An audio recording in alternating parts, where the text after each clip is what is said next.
Hey everyone, welcome to our YouTube channel.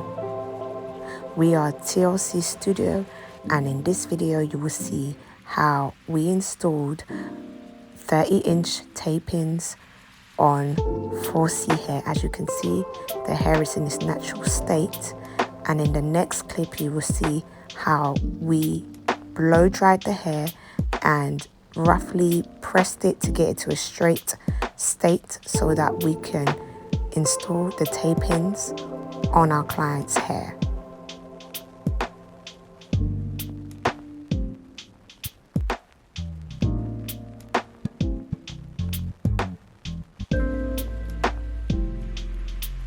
This is the hair that we will be using.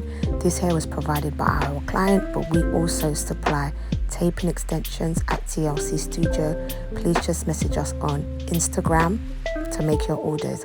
And here is the final look of 30-inch 200 grams taping extensions on natural 4C hair.